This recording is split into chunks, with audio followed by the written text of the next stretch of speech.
ನಮಸ್ತೆ ಸ್ನೇಹಿತರೆ. ಮೇಷರಾಶಿ. ಮೇಷರಾಶಿಯವರು ಹನುಮಂತ, ಗಣೇಶ ಅಥವಾ ರುದ್ರದೇವರನ್ನು ಪೂಜಿಸಿದರೆ ಅಧಿಕ ಲಾಭ ಪಡೆಯುವಿರಿ. ಮಂಗಳ ಮೇಷರಾಶಿಯ ಆಳುವ ಗ್ರಹ. ಇದು ಶಕ್ತಿ, ಧೈರ್ಯ, ದೃಢನಿಶ್ಚಯ ಮತ್ತು ಮಹತ್ವಾಕಾಂಕ್ಷೆಯನ್ನು ಸೂಚಿಸುತ್ತದೆ. ಮಂಗಳವು ದೈಹಿಕ ಶಕ್ತಿ, ಉತ್ಸಾಹ ಮತ್ತು ಕ್ರಮ ತೆಗೆದುಕೊಳ್ಳುವ ಪ್ರಚೋದನೆಯನ್ನು ಪ್ರತಿನಿಧಿಸುತ್ತದೆ.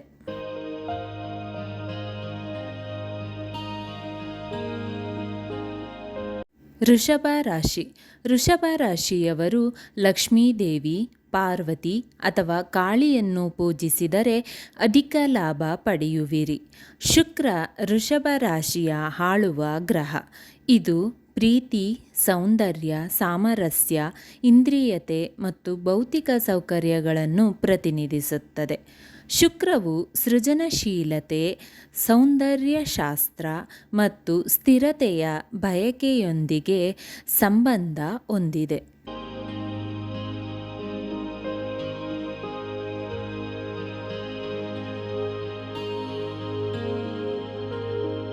ಮಿಥುನ ರಾಶಿ. ಮಿಥುನ ರಾಶಿಯವರು ಕುಬೇರ, ದುರ್ಗಾದೇವಿ, ವಿಷ್ಣು, ನಾರಾಯಣ ಅಥವಾ ಬುದ್ಧರನ್ನು ಪೂಜಿಸಿದರೆ ಅಧಿಕ ಲಾಭ ಪಡೆಯುವಿರಿ. ಬುಧ ಮಿಥುನ ರಾಶಿಯ ಆಳುವ ಗ್ರಹ. ಇದು ಸಂವಹನ, ಬುದ್ಧಿಶಕ್ತಿ, ಹೊಂದಿಕೊಳ್ಳುವಿಕೆ, ಕುತೂಹಲ ಮತ್ತು ಬಹುಮುಖ್ಯತೆಯನ್ನು ಸಂಕೇತಿಸುತ್ತದೆ.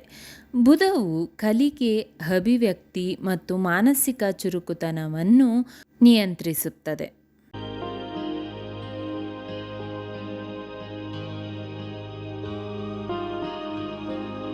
ಕರ್ಕಾಟಕ ರಾಶಿ. ಕರ್ಕಾಟಕ ರಾಶಿಯವರು ಶಿವನನ್ನು ಪೂಜಿಸಿದರೆ ಅಧಿಕ ಲಾಭ ಪಡೆಯುವಿರಿ. ಚಂದ್ರ ಕರ್ಕಾಟಕ ರಾಶಿಯ ಆಳುವ ಗ್ರಹ. ಇದು ಭಾವನೆಗಳು, ಪೋಷಣೆ, ಅಂತಃಪ್ರಜ್ಞೆ ಮತ್ತು ಸೂಕ್ಷ್ಮತೆಯನ್ನು ಪ್ರತಿನಿಧಿಸುತ್ತದೆ. ಚಂದ್ರನು ಉಪಪ್ರಜ್ಞೆ, ಮನಸ್ಸು, ಕಲ್ಪನೆ ಮತ್ತು ಭದ್ರತೆ ಮತ್ತು ಸೌಕರ್ಯದ ಅಗತ್ಯವನ್ನು ಸೂಚಿಸುತ್ತದೆ.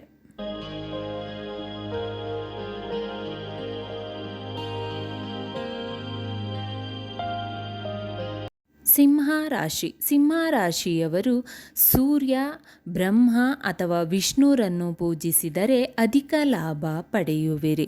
ಸೂರ್ಯ ಸಿಂಹ ರಾಶಿಯ ಆಳುವ ಗ್ರಹ. ಇದು ಪ್ರತ್ಯೇಕತೆ, ಚೈತನ್ಯ, ಸ್ವಯಂ ಅಭಿವ್ಯಕ್ತಿ, ನಾಯಕತ್ವ ಮತ್ತು ಸೃಜನಶೀಲತೆಯನ್ನು ಪ್ರತಿನಿಧಿಸುತ್ತದೆ.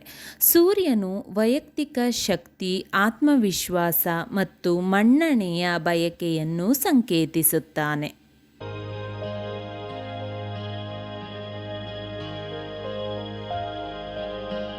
ಕನ್ಯಾ ರಾಶಿ. ಕನ್ಯಾ ರಾಶಿಯವರು ವಿಷ್ಣು, ನಾರಾಯಣ ಅಥವಾ ಬುದ್ಧರನ್ನು ಪೂಜಿಸಿದರೆ ಅಧಿಕ ಲಾಭ ಪಡೆಯುವಿರಿ. ಬುಧ ಕನ್ಯಾ ರಾಶಿಯ ಆಳುವ ಗ್ರಹವೂ ಆಗಿದೆ. ಇದು ಸಂವಹನ, ಬುದ್ಧಿಶಕ್ತಿ, ಹೊಂದಿಕೊಳ್ಳುವಿಕೆ, ಕುತೂಹಲ ಮತ್ತು ಬಹುಮುಖ್ಯತೆಯನ್ನು ಸಂಕೇತಿಸುತ್ತದೆ. ಬುಧವು ಕಲಿಕೆ, ಅಭಿವ್ಯಕ್ತಿ ಮತ್ತು ಮಾನಸಿಕ ಚುರುಕುತನವನ್ನು ನಿಯಂತ್ರಿಸುತ್ತದೆ.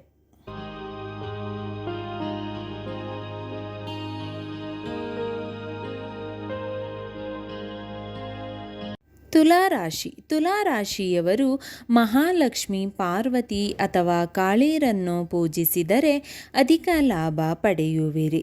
ಶುಕ್ರ ತುಲಾರಾಶಿಯ ಆಳುವ ಗ್ರಹವೂ ಆಗಿದೆ. ಇದು ಪ್ರೀತಿ, ಸೌಂದರ್ಯ, ಸಾಮರಸ್ಯ, ಇಂದ್ರಿಯತೆ ಮತ್ತು ಭೌತಿಕ ಸೌಕರ್ಯಗಳನ್ನು ಪ್ರತಿನಿಧಿಸುತ್ತದೆ. ಶುಕ್ರವು ಸೃಜನಶೀಲತೆ, ಸೌಂದರ್ಯಶಾಸ್ತ್ರ ಮತ್ತು ಸ್ಥಿರತೆಯ ಬಯಕೆಯೊಂದಿಗೆ ಸಂಬಂಧ ಹೊಂದಿದೆ.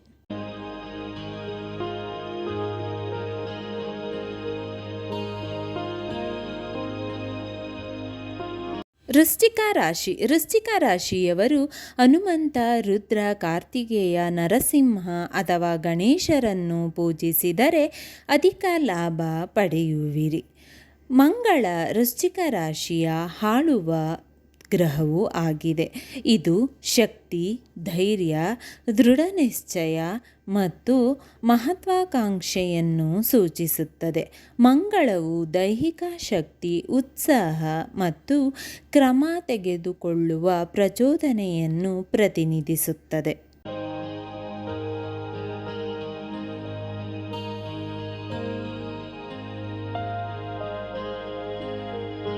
ಧನಸ್ಸು ರಾಶಿ. ಧನುರಾಶಿಯವರು ದಕ್ಷಿಣಾಮೂರ್ತಿ, ಹಯಗ್ರೀವ, ವಿಷ್ಣು ಅಥವಾ ದತ್ತಾತ್ರೇಯರನ್ನು ಪೂಜಿಸಿದರೆ ಅಧಿಕ ಲಾಭ ಪಡೆಯುವಿರಿ. ಗುರು ಧನುರಾಶಿಯ ಆಳುವ ಗ್ರಹ. ಇದು ಬುದ್ಧಿವಂತಿಕೆ, ಆಧ್ಯಾತ್ಮಿಕತೆ, ವಿಸ್ತರಣೆ, ಬೆಳವಣಿಗೆ ಮತ್ತು ಆಶಾವಾದವನ್ನು ಸೂಚಿಸುತ್ತದೆ. ಗುರುವು ಉನ್ನತ ಜ್ಞಾನ, ತತ್ವಶಾಸ್ತ್ರ ಮತ್ತು ಸತ್ಯದ ಅನ್ವೇಷಣೆಯನ್ನು ಪ್ರತಿನಿಧಿಸುತ್ತದೆ.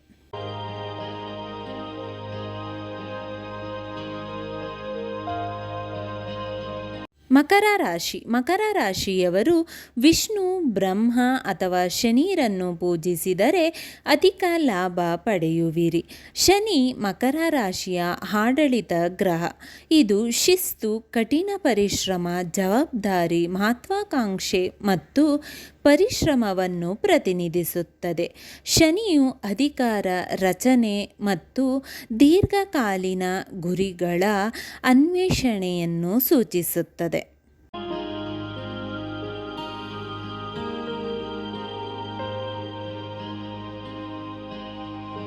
ಕುಂಭರಾಶಿ. ಕುಂಭರಾಶಿಯವರು ಶನಿದೇವನನ್ನು ಪೂಜಿಸಿದರೆ ಅಧಿಕ ಲಾಭ ಪಡೆಯುವಿರಿ.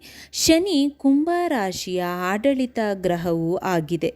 ಇದು ಶಿಸ್ತು, ಕಠಿಣ ಪರಿಶ್ರಮ, ಜವಾಬ್ದಾರಿ, ಮಹತ್ವಾಕಾಂಕ್ಷೆ ಮತ್ತು ಪರಿಶ್ರಮವನ್ನು ಪ್ರತಿನಿಧಿಸುತ್ತದೆ.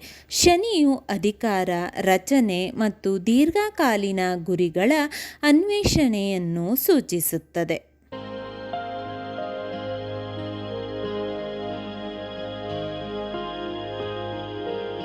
ಮೀನರಾಶಿ. ಮೀನರಾಶಿಯವರು ದುರ್ಗಾದೇವಿ, ರಾಧೆ ಅಥವಾ ಸೀತಾದೇವಿಯನ್ನು ಪೂಜಿಸಿದರೆ ಅಧಿಕ ಲಾಭ ಪಡೆಯುವಿರಿ. ಗುರು ಮೀನರಾಶಿಯ ಆಡಳಿತ ಗ್ರಹವೂ ಆಗಿದೆ. ಇದು ಬುದ್ಧಿವಂತಿಕೆ, ಆಧ್ಯಾತ್ಮಿಕತೆ, ವಿಸ್ತರಣೆ, ಬೆಳವಣಿಗೆ ಮತ್ತು ಆಶಾವಾದವನ್ನು ಸೂಚಿಸುತ್ತದೆ. ಗುರುವು ಉನ್ನತ ಜ್ಞಾನ, ತತ್ವಶಾಸ್ತ್ರ ಮತ್ತು ಸತ್ಯದ ಅನ್ವೇಷಣೆಯನ್ನು ಪ್ರತಿನಿಧಿಸುತ್ತದೆ.